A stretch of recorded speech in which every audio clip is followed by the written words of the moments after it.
behind. Today's session draws on that decade of experience and the gift that Victor has for making a topic that can feel so overwhelming to feeling simple and personal. Please join me in welcoming Victor. Victor, the floor is yours. Thank you. Thank you very much, Evelyn, for that introduction and being able to set stage for today's discussion, because that is how we would like to structure it, on how we can be able to create the available avenues for protection and, of course, continuity through the creation of a legacy that can then be left behind by whoever succeeds us. And today's conversation is going to be structured into 6 major parts. The first one, of course, being, in general, the life insurance market in Kenya and what matters when it comes to life insurance and how that then supports the creation and protection phases. And, of course, then how do we transform or now move into a legacy project. The second pillar is going to be, the second item of discussion is going to be on the 3 main pillars. So the creation pillar, the protection pillar, and then how does legacy come in. The third bit will be on the key products in our Kenyan market that are able to support the vision of today's agenda. And of course, being able to match then those products to the different life cycles. So the life cycle in this context will be meaning the different age groups that we find ourselves in. And given our Kenyan setup, those different age groups then are going to speak into the income groups that we find ourselves distributed into, and then how we can be able to utilize that income, to finance or to bring to life the goal of both creation and protection and legacy. And of course, we'll also be able to interact on some of the tax benefits that we can be able to enjoy as far as life insurance is concerned. Regulation, how does IRA then interact with the players we have in the market and how they're able to ensure that we are guaranteed when it comes to our vision of achieving the goal of creation and protection. Then, of course, we'll have a session at the end where we can interact in a brief discussion on the questions that we could be having. So, ladies and gentlemen, my name is Victor Mukwanja, Manager in charge of employee benefits under risk and insurance. And allow me to quickly introduce to you who Liaison Group is. We have more than 40 decades of trust, having been established in 1981, primarily in the business of risk and insurance advisory, both for life and non-life products. So we are talking about your assets and the likes. We also do healthcare administration that has been built on a wellness platform. So we are able to also extend our expertise as one of the ways of protection for you to be able to ensure that you are enjoying the legacy even as you build it. Pension administration and corporate trusteeship, that you are able to safeguard, what you are putting aside for the rainy days to come ahead and ensure that you're enjoying a dignified retirement. Investment advisory and wealth solutions, and we'll be able to interact a bit on this, especially when we talk about the different vehicles that are available for you when it comes to transfer and legacy promotion. And of course, we are regulated by the Insurance Regulatory Authority, the Retirement Benefits Authority, and of course, the Capital Markets Authority. So the context of insurance in general in Kenya paints a picture that you are able to see on your screens. That our current rate of penetration is about 3%. Yeah, so only 3 in 100 people could be having information on insurance or could be having an actual insurance policy. Yeah. And in this 3%, you can actually be able to cascade it a little bit further. And if you remove whatever is required as statutory insurances, then of course this 3% would go a little bit lower. And the question that has been burdening a lot of insurance professionals is why do we compare a little bit weakly to our peers in the region, the likes of South Africa, and even on the global scale? Yeah. And that has resulted, of course, in the resounding question of being able to actively then invest in capacity building through training and being able to inspire trust when it comes to the solutions that we provide to the masses. So this is one of the initiatives of building capacity in terms of training and also being able to inspire trust. And of course, positioning the different products that are available through insurance and matching it to the different life cycles or stages in life that our possible consumers could be at. And about 70% of the households in Kenya entirely rely on informal or family support in terms of crisis. And the crisis in this particular instance, a lot of the time when people hear about life insurance, the automatic thinking is that you are equating them to death benefits, and that is incorrect. That is one of the misconceptions that we'd like to address today, that crisis will not necessarily mean death. Crisis could mean disability, so you're not able to continue doing your activities of daily living. That could be, what in one way or another, supporting your lifestyle, or even now loss of income. People are laid redundant, and especially during the COVID period. We experienced quite a number of layoffs, even in our professional space. And there's a lot that insurance did then, and it continues to do now to help families cope with sudden changes in terms of income for the family. So for example, during the COVID phase, we had policies that we had underwritten that had a redundancy benefit, and members could access compensation up to 6 months worth of pay to a maximum of 1 million Kenyan shillings. And, for those of us who don't have, might not have prepared, for example, for a rainy day by having an emergency fund, then that insurance benefit would come in to help push you along for the 6 months, even as you reorganize your finances and find your footing. The other reality that we are faced with, of course, is the rising cost of both education, healthcare, and housing. And these are actually primary needs when it comes to your own existence and the thriving of your own family. And of course, we also have a growing middle class that is seeking to, be able to create wealth, be able to protect it and leave something for the ones that are being left behind. So life insurance then is coming to address the gaps that we've been able to identify and support the journey of the young professionals or the ones that are just about to exit the professional working space and support them in transition into their next phases of life. So today's conversation is going to be anchored on these three main segments. The first segment is going to be the segment of creation. The second segment is going to be on the segment of protection. And the last segment will be that segment of legacy, that how do the families or the generations that will come after you get to enjoy the investment that you made towards creation, the deliberate management, risk management that you employed to be able to protect so that they can be able to enjoy the legacy. So when it comes to creation, of course, we are making a rallying call that it is important to have a disciplined savings that then improve your investment capacity through the various products that we have in the life market, starting from the simplest ones, term policies that would go for a specific period of time, to unit-linked products that also have a protection and investment aspect, depending on the cycle or phase of life that would be at that moment.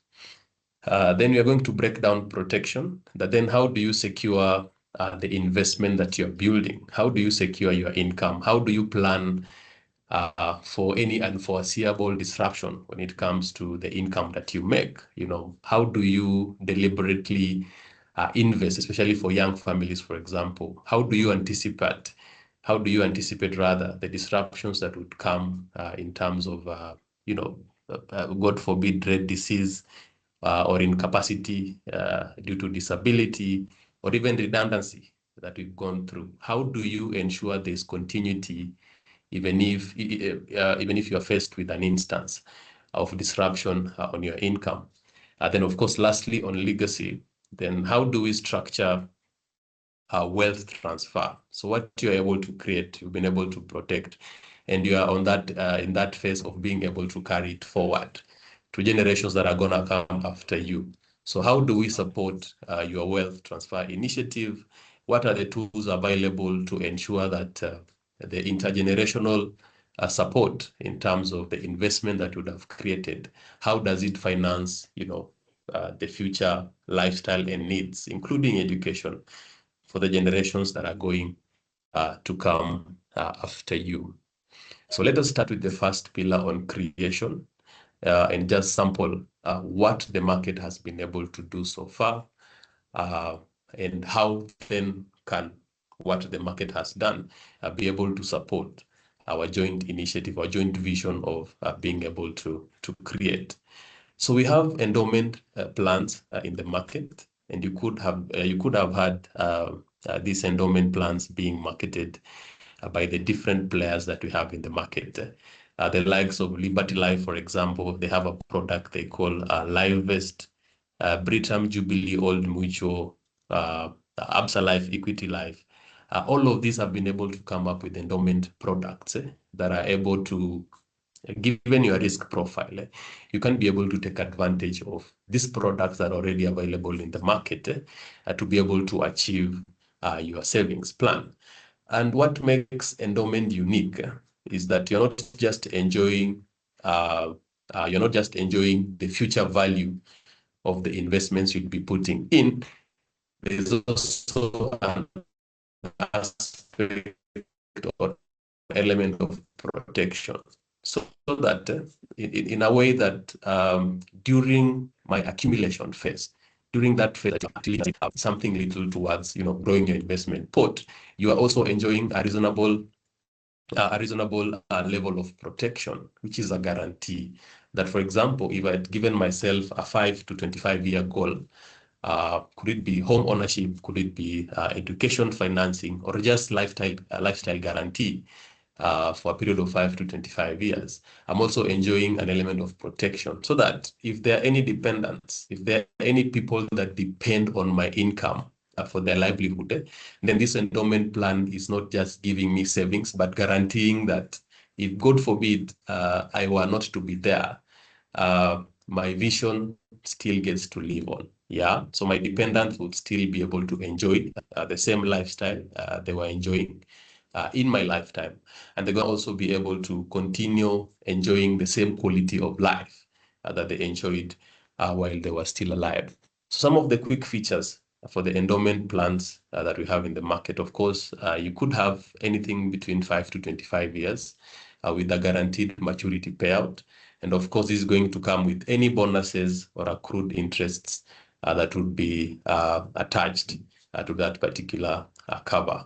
Then, of course, you get to enjoy a life coverage throughout the term. That, for example, if I was on a plan of 5 years or a plan of 10 or 15 years, throughout those 10 or 15 years, there's a life aspect with an actual payout in the event that the risk of death actually gets to mature during or up to the last date of maturity for that product. And then, of course, like I mentioned, you are guaranteed to participate in the profits or returns that your investment premium would be making. And that also goes a long way in ensuring that the maturity value or the actual payout when the policy matures is a sizable return compared to the premiums that would have been invested in financing that policy. Then, of course, endowment policy then are ideal for being able to ensure that the education needs, not just for yourself, but also for your dependents, are actually met. For example, for young professionals that are just joining the profession that they are in, you can be able to capitalize on what endowment guarantees to be able to meet your own personal education needs, or even the education needs of your dependents, the people that depend on you for sustenance of their livelihoods. It can also be a tool for home ownership, that I'm trying to raise a deposit for a home. And the reality here is that, especially for the early formative stages of any career, you might not have the financial muscle to access For example, home ownership, or even have enough capital to start a business. But the discipline that comes with continuous saving, disciplined saving into an endowment plan, for example, you can have a long-term plan of raising a deposit for your future home, for your dream home, or even for those of us with business ambitions. This is a very a strategic tool that you can capitalize, take advantage of to be able to raise enough capital to finance your dream for a business. And the goodness is that these are very flexible products from underwriter to underwriter, and they can be from as low as 2,000 or 3,000 shillings per month, and you get to enjoy both savings and protection, as opposed, for example, to having this money lying dormant in a bank account or any other form that does not give any return. So besides endowment plans on the creation pillar, we also have unit-linked or investment-based products that also come heavily invested on growth potential, and of course, you also get to enjoy the aspect of a life cover that is tied to them. So the premium that is being paid is split between, of course, the investment goal that you have and the protection aspect that you get with regards to insurance.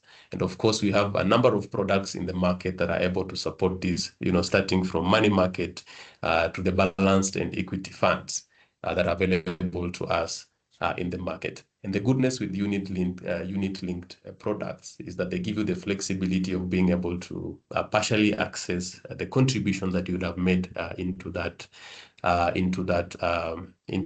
tool, and also be able to make periodic top-ups. The likes of money markets, you can top up from as little as 5,000 and be able to access those funds within a short period of time.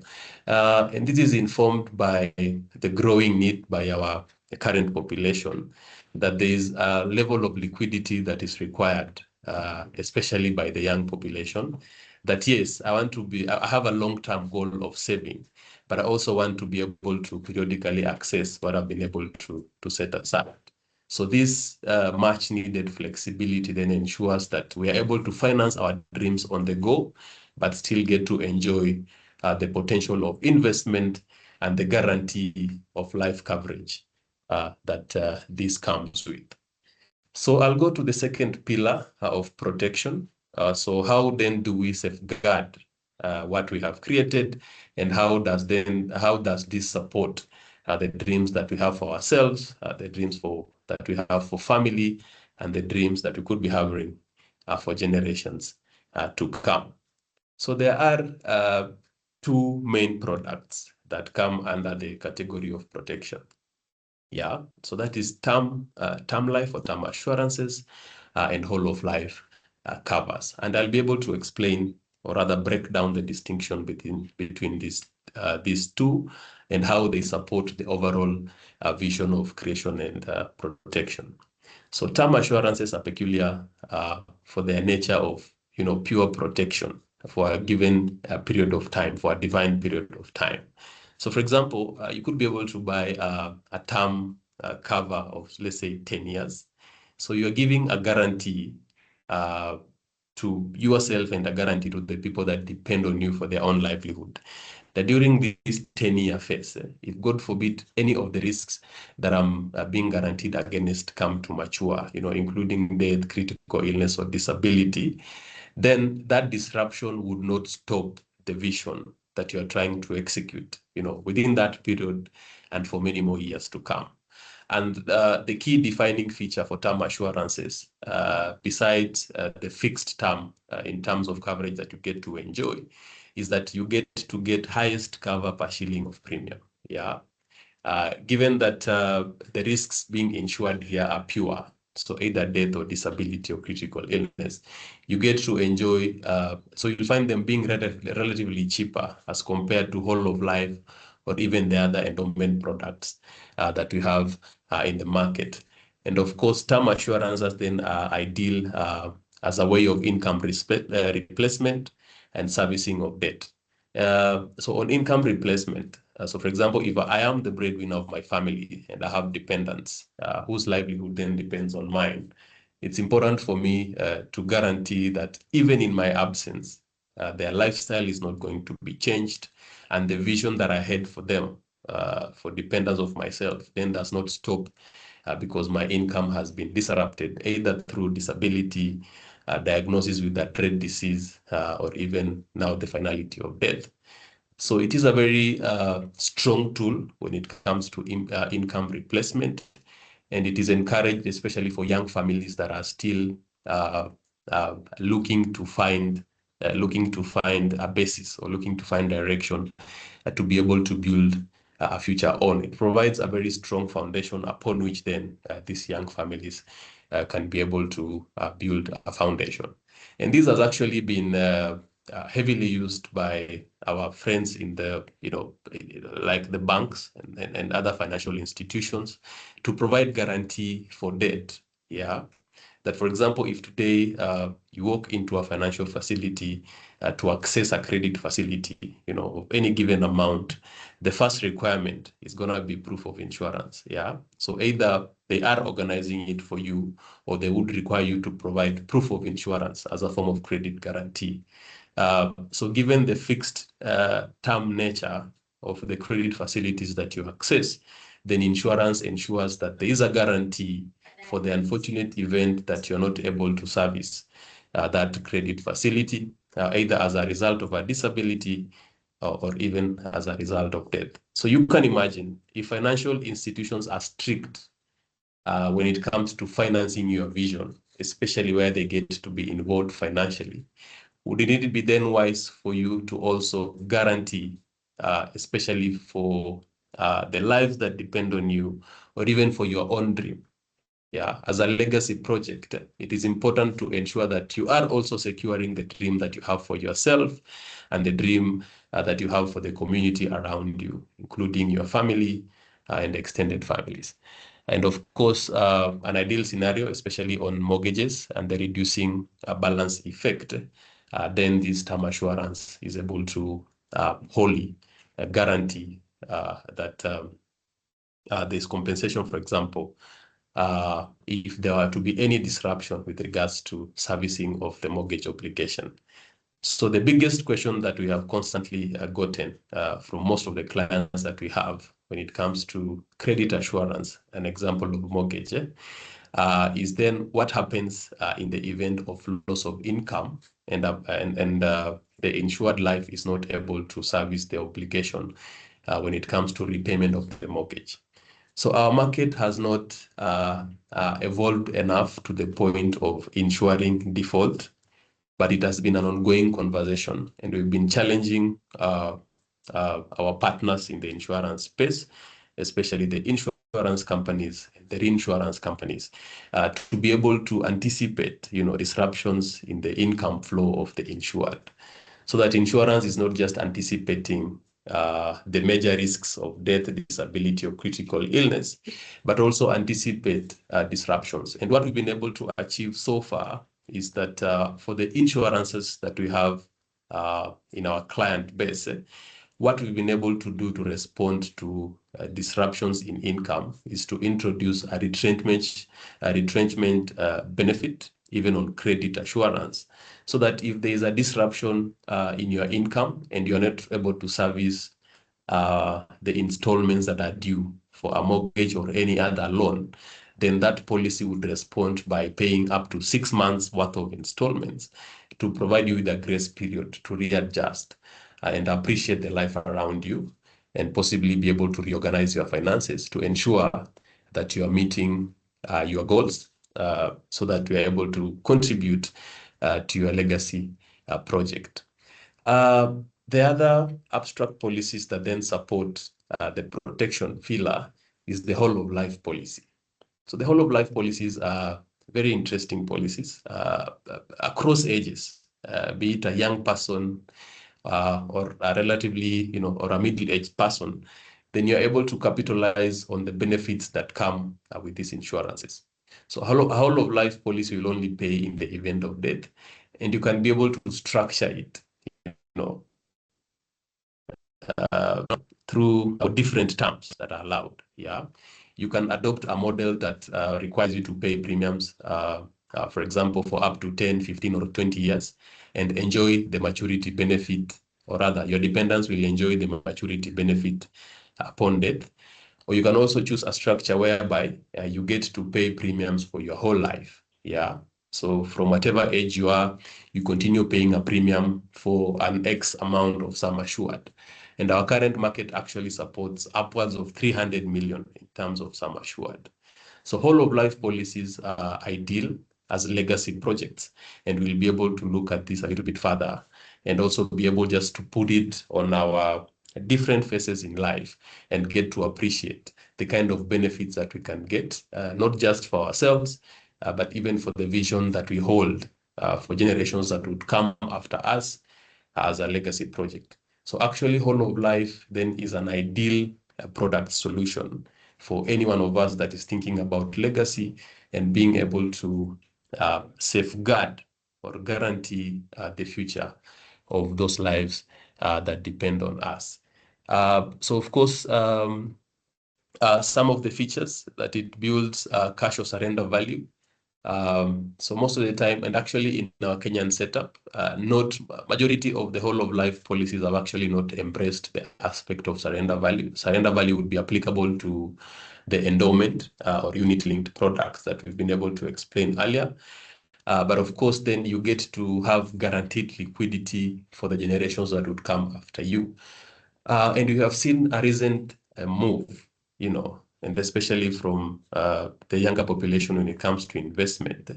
A lot of that population is shifting away from the fixed assets that we used to have. You remember we used to go heavily for land. We used to go heavily for building, for example, whether commercial, private. But a lot of the younger population has actually opted for liquid legacy. Yeah. And one of the biggest financiers for liquid legacy is these whole of life policies that are then able to be cashed into either a will or a trust that then can be used as a tool to transfer that wealth from generation 1 to generation 2. The key riders, of course, is critical illness. So whenever a member is diagnosed with a dread disease, be it cancer or kidney failure or paraplegia, then you're able to enjoy a cash payout from either of the term policy or whole of life policy. A waiver of premium would mean that in the event that you are incapacitated in any way, be it disruption in income or even disability, and you're not able to service the premium obligation that comes with keeping your policy alive, then such riders ensure that your policy does not lapse, but you enjoy, a waiver of premium, that the policy will still remain alive even if you are not able to meet the premium requirement.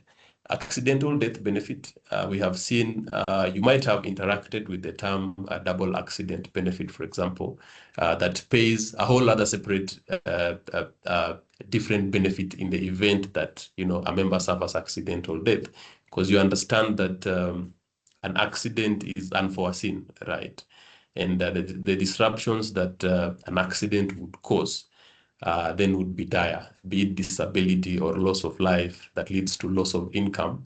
Then such riders ensure that, there is a reasonable level of compensation, especially to the dependents that are being left behind. And of course, last expense or a funeral cover, this is actually one of the cheapest forms of insurance, and they can be able to be endorsed on either the term life, the unit-linked and endowment policies, and also the whole of life cover. So some of the special covers when it comes to protection, number one is credit protection. So we are giving credit guarantee for the loan, for the risks of death, disability, and also critical illness, because all of this then result in a disruption in income, and that is what is used to finance these policies. So key man insurance, very important for businesses, especially businesses that are keen to ensure that there is continuity of the business and continuity of the vision.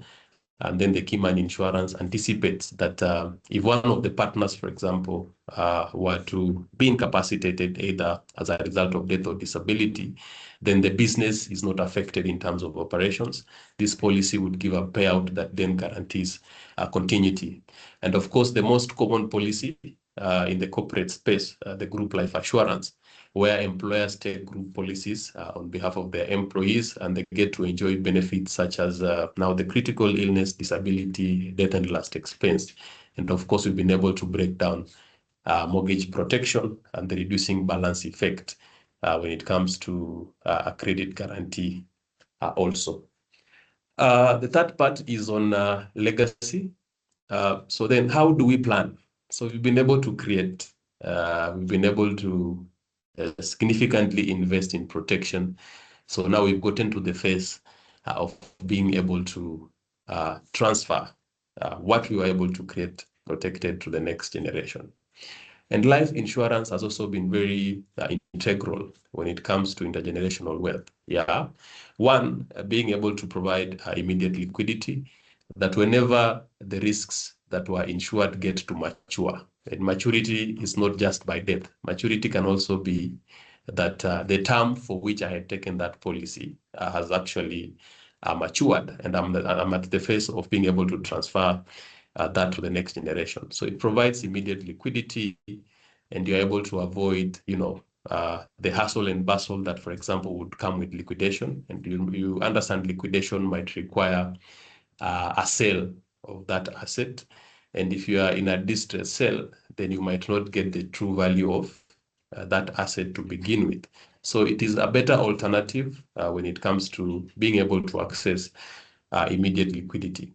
Number two, of course, education and opportunity for the next generation, that you would have put in place infrastructure that is able to not just support your vision, but guarantee that even the vision of your children or your children's children then is guaranteed, because that liquidity then is able to afford execution of the vision that you had and ensure that the quality or the standard of life that you had created for your people actually gets to live on.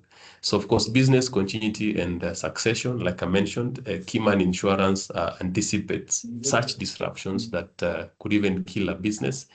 And life insurance through Keyman Insurance ensures that there's continuity for that business. And of course, the final bit on controlled wealth transfer, that you get to have a say in what that immediate liquidity means for your family. Yeah.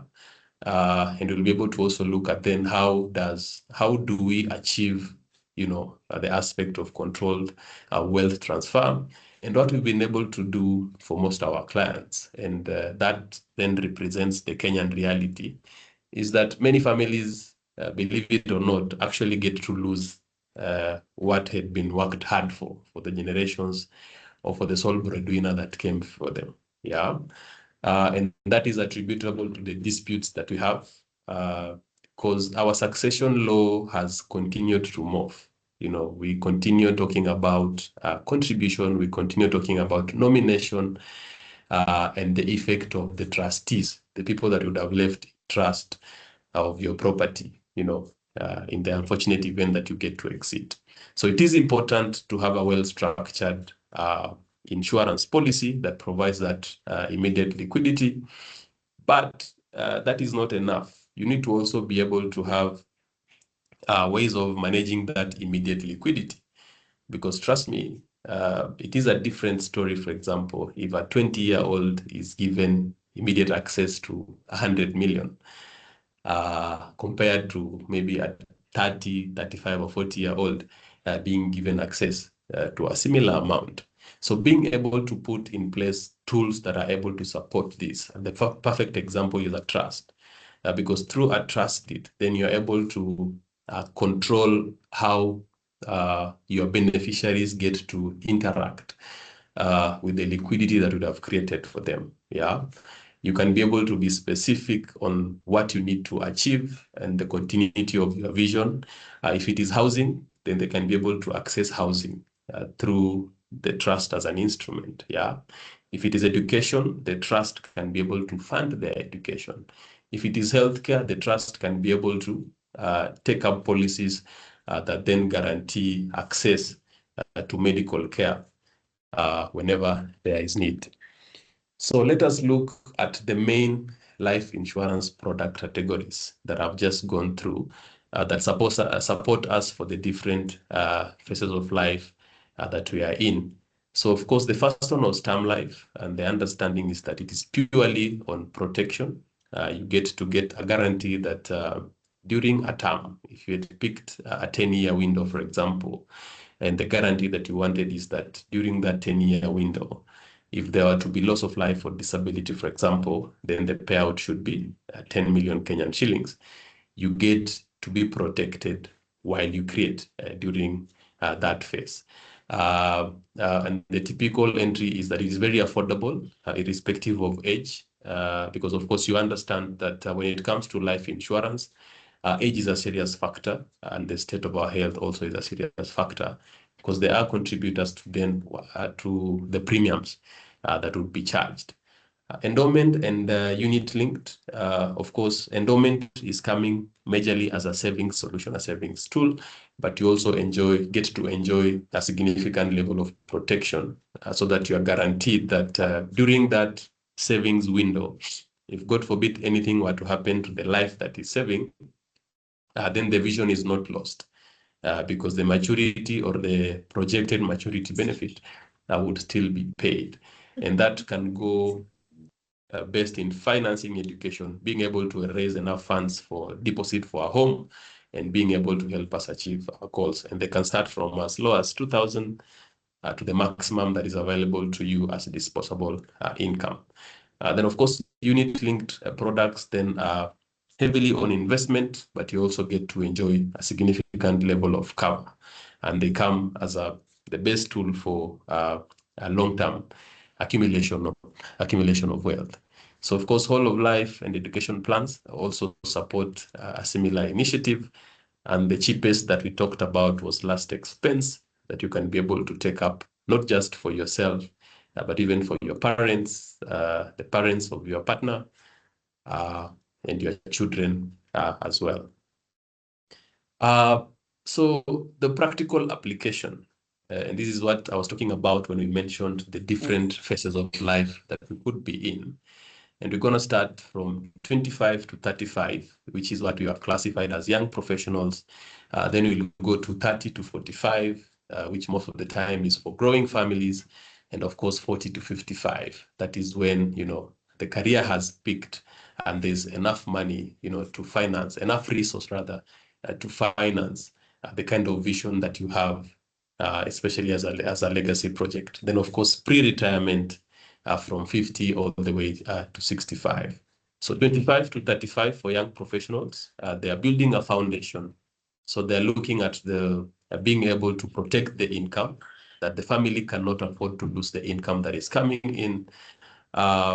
So the products that are available to this phase, of course, is starting off with the endowment and the term life. And by extension, last expense, because last expense can also act as the most immediate replacer of income. Yeah. And for as little as 3,500, for example, a member can be able to access 200,000. 200,000 can actually be an income replacer, even as the family copes with the new reality and readjusts finances. So for growing families between 30 to 45, then we are looking at protection and we are looking at investment into the future, be it education, be it health coverage, or be it planning now for retirement. So we are looking at a higher limits when it comes to either term life or whole of life, because also the understanding is that the income also is now average. Yeah, it is not very low, it is not very high, it has not peaked, but it's able to afford the kind of protection that we want to achieve for that family. So we're looking at also maybe initiatives towards guarantee for education, and these endowment plans that have a guaranteed payout then come in handy. And for any disruption when it comes to income, either through critical illness or disability, then the family is guaranteed of continuity of more or less a similar lifestyle even with that new reality.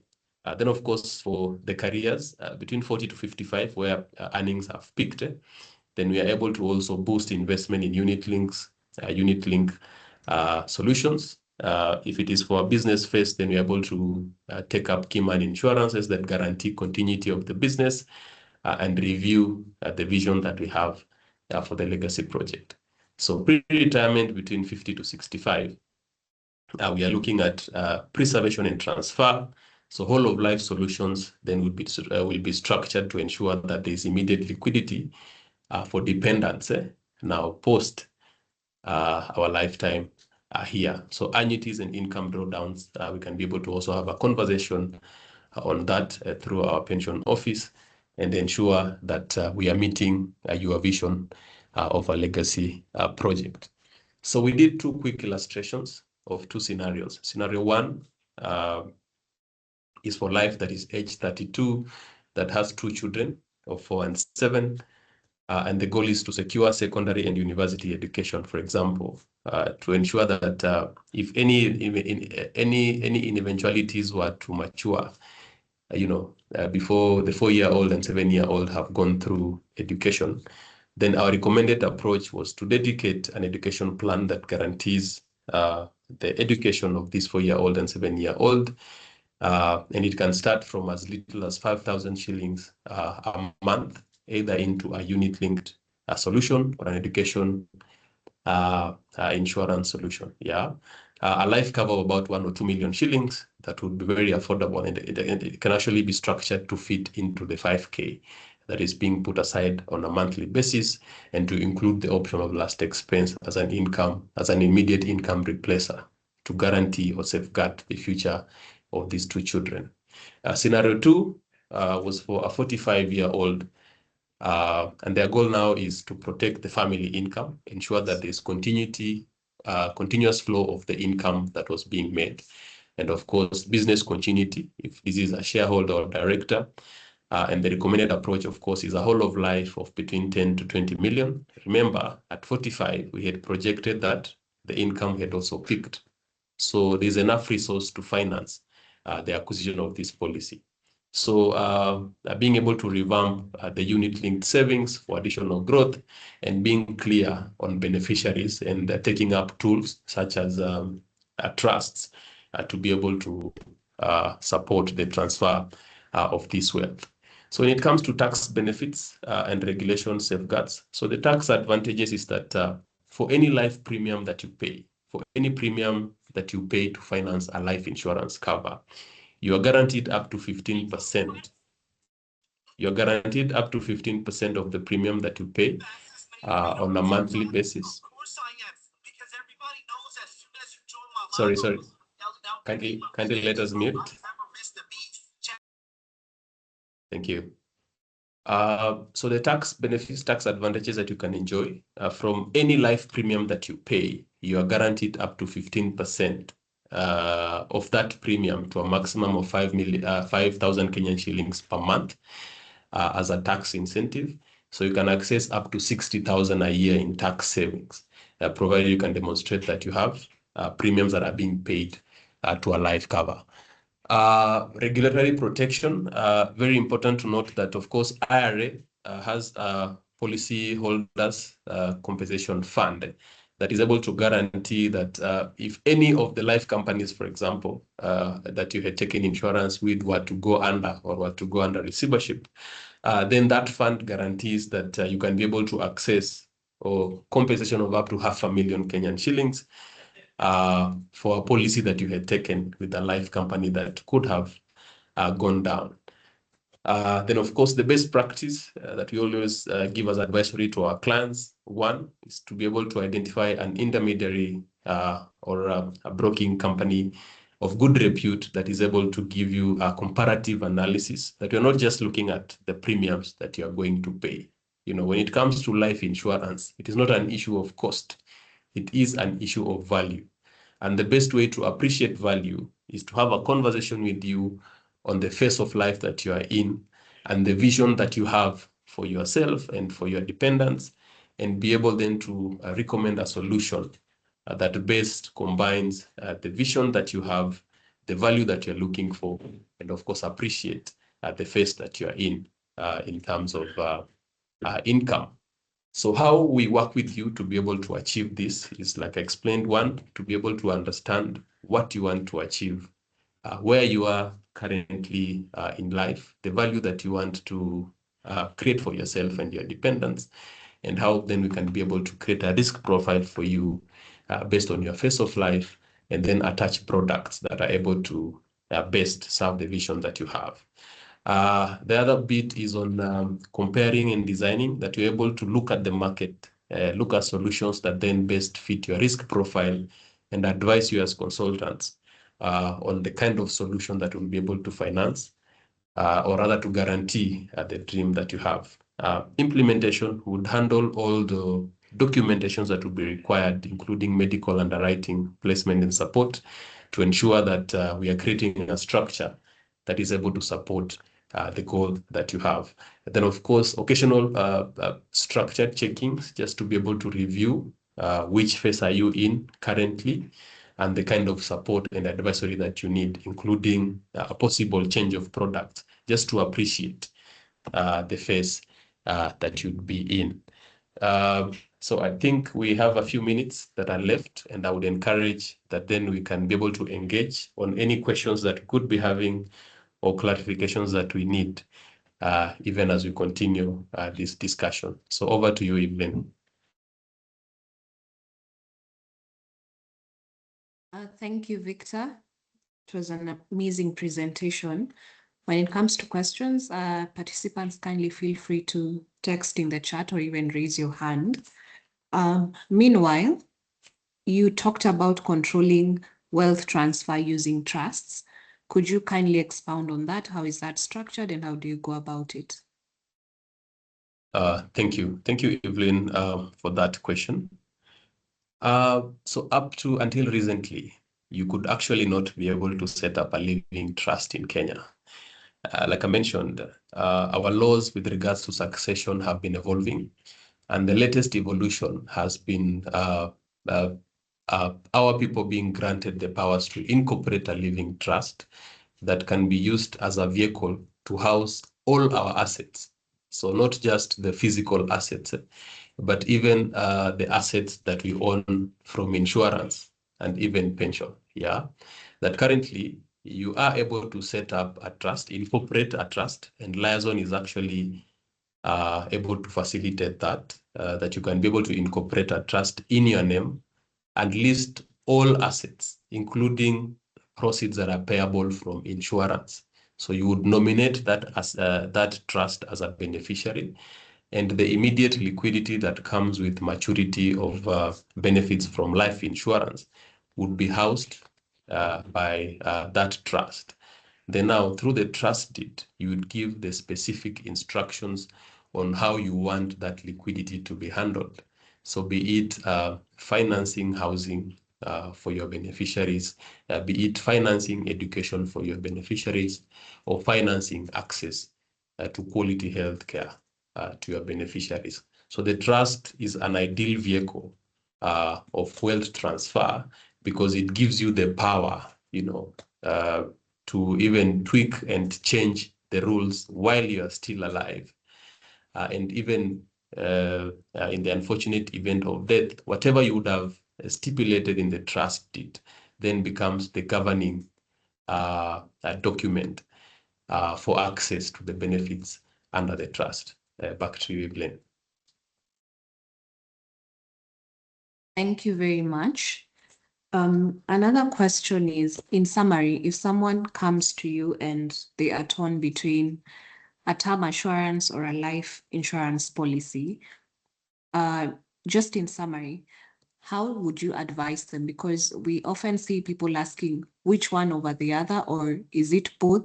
And what are the concerns that are dependent upon choosing one option or the other? Yeah, thank you. Thank you, Evelyn. There are phases to our lives, yeah?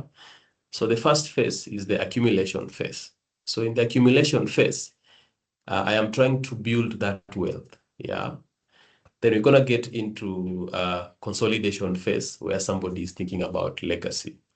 So like we say, that we'll have a conversation with you, build your risk profile, get to understand the vision that you have, and be able to advise on then what is appropriate at that time. Because the pure term life policies are purely for protection. Yeah. So you're not getting a lot in terms of investment from them. And there is no maturity benefit that is paid, especially if you get to walk out of that term alive. It only pays in the risk of death. So term life will purely be giving you protection. But these other endowment or unit-linked products are giving a guaranteed payout. So yes, you are getting security by getting a level of insurance, a level of protection, a level of guarantee for your life. But there's also a guaranteed payout that is going to come out at the end of it. So depending on the phase of life that our client would be in, then we'll be able to structure a solution that best fits into the vision that they have for themselves and their dependents, including a possible combination that, yes, I'm trying to have protection, but I also want to walk out with something at the end of this term. So we can either recommend one or have both, depending on the risk profile and, of course, the risk appetite of the life. Back to you, Evelyn. Okay, further to that, thank you. Sarah is also asking, what are the downsides of each of those options so that one's decision is fully informed? The downside will go back to the risk profile of the life that wants to take up insurance. So if I am in my accumulation phase, the biggest thing that I want is protection, because protection then will guarantee continuity, and continuity will be financed by the payout that I'm getting from, for example, the term life that I took. When you look at now the endowment or the unit-linked products that we have, part of the money that is being put aside is going towards financing protection. So, for example, if I'm putting aside 10,000 Kenyan shillings a month, not all the 10,000 is going towards investment. So when somebody does their quick math, it might be quick to point out that if, for example, I had put this money in a money market, I would have gotten a better return at the end of 10 or 15 years as compared to what I'm getting from an endowment product, for example. Forgetting that in the endowment product or in the endowment arrangement, you are also enjoying life insurance. Yeah. So for endowment, if you were to take an endowment product of 5 years and invest 5 years in a money market, the money market approach, where, for example, you are doing periodic top-ups on a monthly basis, and the endowment solution, which also is receiving contributions or premium financing from you on a monthly basis, and the risk of death or disability or disruption in income happens, you're going to reap more from the endowment arrangement as opposed to what you reap from investment in a money market. So again, it boils down to us being able to create a risk profile for you, be able to educate you on the pros and cons of each, and help you make a decision that best fits into the vision that you have or the goals that you want to achieve. Back to you, Evelyn. Thank you very much, Victor. There being no further questions, we have come to the end of the presentation. Thank you for the insightful presentation on how to create, protect, and leave a legacy through life insurance. And on behalf of everyone here, thank you for sharing your expertise with us and giving practical examples on structuring income replacement. And to all the 100+ participants who joined us, thank you for your time and presence. We hope you will walk away with practical ways to execute these strategies individually or through a trust for controlled wealth transfer. In case you want to reach us, I have shared the contacts of Victor, both Victors who work within the employee benefits department at Liaison Group. Feel free to reach out for them in case you have any inquiries. They'll be happy to help. Have a lovely day ahead.